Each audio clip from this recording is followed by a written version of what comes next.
We are on the brink of a significant change in real estate, and it's been a long, hard, drawn-out process. This is not meant to be a political comment, but if government had just kept their hands off real estate, we would be well on the road to recovery right now, well down the road. Housing would have come back dramatically.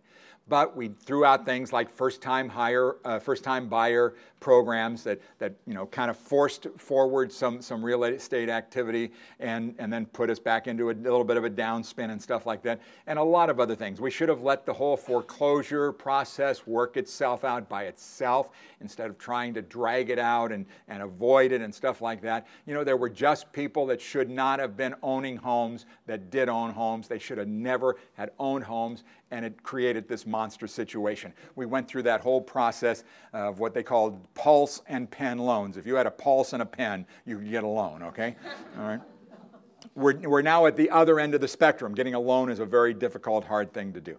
So we really put ourselves into a bind. As a result of all of this, we stopped building homes. We stopped building homes.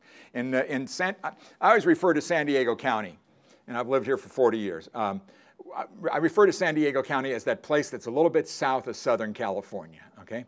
If you take a look at how we sit here, we've got the ocean on the west, we've got the international border on the south, we've got the desert on the east, and on the north we have this wonderful 17-mile expanse called Camp Pendleton, okay? It separates us from the crazies up in Orange County, okay? Now, seriously, we have thousands of Marines up there protecting us from Orange County. I don't know, I don't know if you say thank you often enough to them, but I sure do. Okay, I live right there, and darn it, I'd say thank you to them all the time. Okay, so we live on an island. We're landlocked down here, folks, and the population of that island keeps going up, 40 to 50,000 people a year.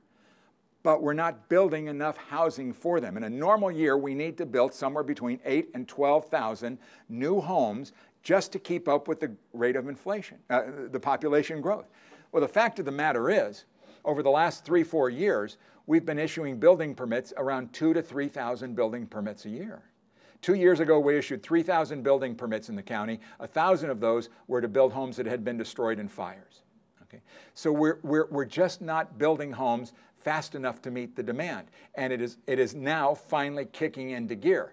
Now that sales have really started to pick up, prices have started to move up. Go look at the California Association California Association of Realtors website, car.org, and read their reports recently about housing inventories. We're running quickly out of houses. Okay, and what's the first thing you learned in your very first Economics 101 class? Supply and demand. Okay, if there is a great demand for a product that's in limited supply, what happens to the price? It goes up. That's where we are right now. That's where we are right now. Now, some areas are going to bounce back faster than others. You know, if you own houses in Riverside County, God love you. It's going to take a long time. But if you're down here in San Diego County, we're already bouncing back, and it's really going to pick up steam. So I feel very, very optimistic about that. I think we're going to be in. Look back a couple of years from now, and you take a look at two things. Prices are still very affordable on housing, and we will never, ever see mortgage interest rates lower than they are right now. Right now, about 49% of the people that live in San Diego County can afford to buy the median priced home based upon the median income.